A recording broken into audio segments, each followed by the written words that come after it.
Hey guys, changing out a fuel pump for a 1966 Ford Thunderbird. There's a new one right there. These are very, very difficult to get to.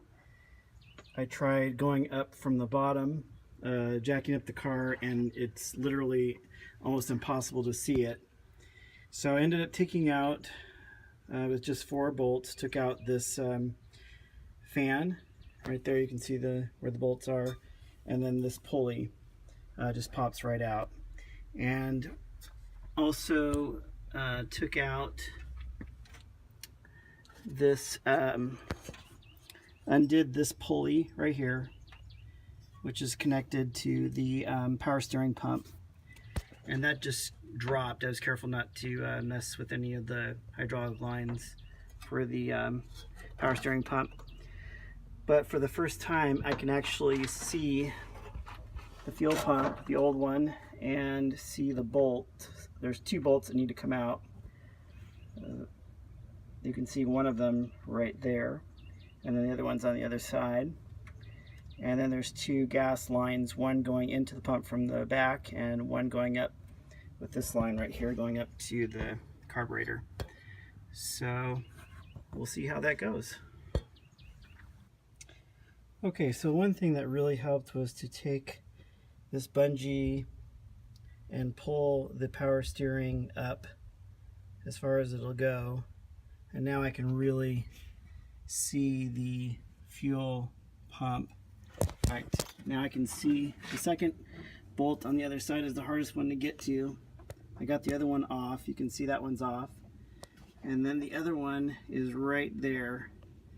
Very difficult to get to, but now at least I can see it. So it's coming out. Okay, so that second bolt came out actually a lot easier than I thought with a ratchet and extension. And you can see I'm pulling it out right there. The part that goes inside to the cam, which makes it pump, go up and down. So I'm going to try to pull it out now.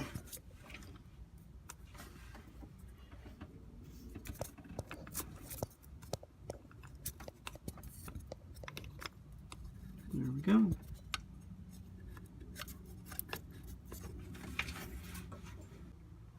Okay, so that actually worked. I'm so excited. There's the old one, and it was actually easy to get these connectors off once I got it halfway out. All in all, I think this is probably, to me, easier to go from the top down, and also, to me, a lot safer than jacking up your car. This is a really heavy car, and so I was able to get to it this way. And then here's the new one that's going to go in. And by the way, this is a great friend to have, liquid wrench, to get through all these old bolts from 1966. And I just wanted to show you down here. Let me get the camera down here. Now this is where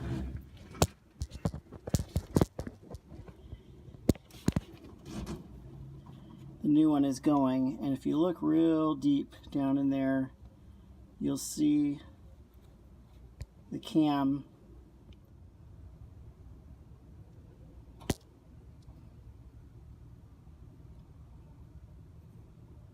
There, you can see it there, and this is going to go underneath that and then bolt it in. I noticed that they didn't put whoever did this before didn't put a gasket on.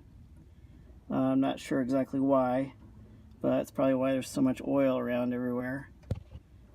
So we're going to put the new gasket in with some gasket sealer and this new fitting as well, and follow the instructions. Alright guys, I hope this helps.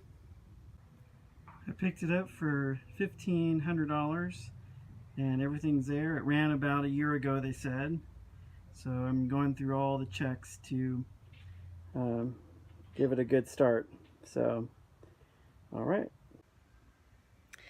Hey, I want to give a big thank you to John out in Arkansas, who's been going through his 66 Thunderbird and teaching us guys how to do a restoration, and so thankful for all the videos. I really enjoy watching them, and I'm learning so much.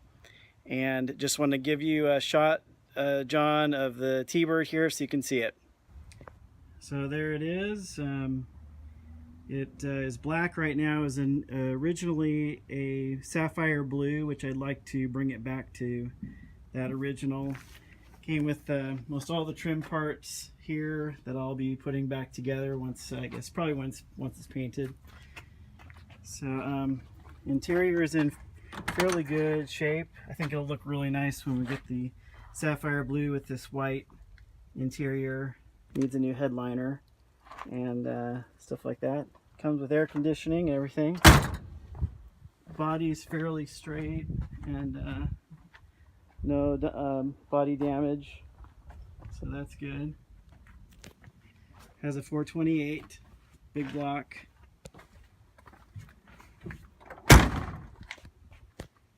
And there it is.